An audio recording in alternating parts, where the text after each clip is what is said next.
Welcome back to the Breakfast Show 2. With me this morning is Sergeant Clark Parrott with the Missouri State Highway Patrol, and September is Car Seat Awareness Month. So I think it's important to talk about this and talk about why car seats are so important for children. Well, children are our most valuable resource that we have, and especially with newborns. There's a lot of confusion surrounding, because we get asked all the time, when can they start forward facing, things like that. Best practice is rear facing.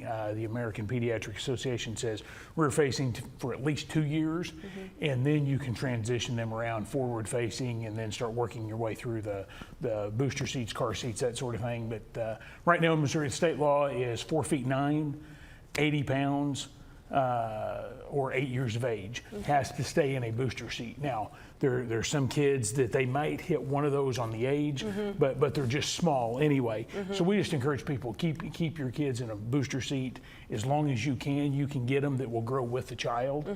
I know people that have had their kids in a booster seat up to 10 or 11 years of age, just because their frame is a little bit smaller.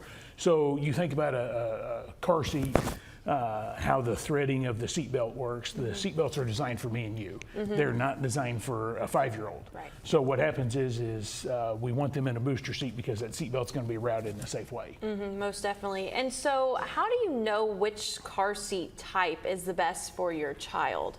That's a great question, and there are so many out there and so many manufacturers. The thing to look for is what fits you in your car. When it's time to install one, it's important that you read the owner's manual of the car seat and your automobile. The two are designed to work together, and what we don't want to do is buy some of the extra gadgets or things that they sell to make baby a little more comfortable. Those car seats are designed and tested bare minimum. So when we start putting blankets and things underneath the shoulder straps, that's not how they were engineered for, and that creates gaps in there. And when you look at some of the, sadly, some of the traffic crashes we've had in the last couple of weeks, it has been people that were not restrained in a booster seat. 5 and 6 year olds that were not restrained in a booster seat, just riding in a pickup truck. So those are things that we're trying to avoid. There's a great event this weekend being held here in Cape Girardeau. I believe at the Cape Girardeau Fire Department. City of Cape is the one that's handling that. If anybody has any questions about that, how to install a car seat, they have a limited number of free car seats they are giving away. So contact the City of Cape, and they will direct you in that way. And isn't it true that most fire departments, and I'm not sure about police stations, but I'm pretty sure I've heard it about fire departments, if you take your car and your car seat, they will help install it correctly? Yes, and I am a car seat tech, so anybody on the west side of our troop over on Poplar Bluff, if you have any questions, give me a call at troop headquarters.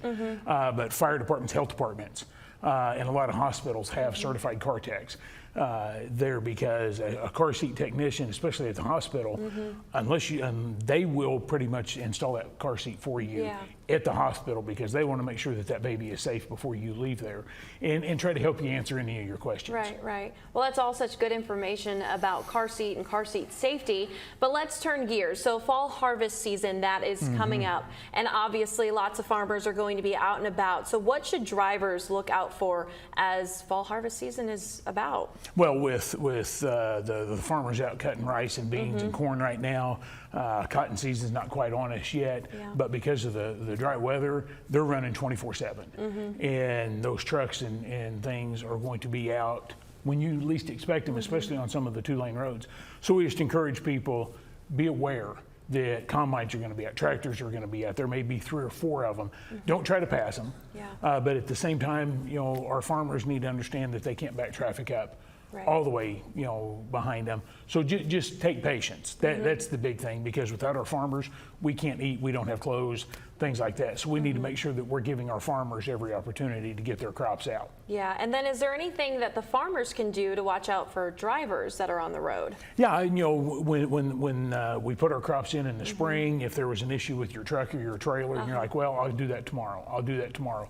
Before you take that truck and trailer back out to the field, make sure that you've done some preventive maintenance on it, fix some of those little issues that were a problem, so that it's not an issue for you, so that you're not breaking down on the side of the road or or make sure that your brakes are working. Yeah. And they follow the laws as well, so that we're not overloading a truck and trailer with too much corn or rice. Right, exactly. Well, that's all good information. We always appreciate you coming out to talk a little about things that can keep us safe when we're out on the road, or if it's just car seats. So if you do need more information, they can always reach out to the Troop headquarters for car seat information, correct? Yes, they can call in Poplar Bluff and just ask for me. Wonderful, awesome. Well, thank you so much. We'll be back in just a bit.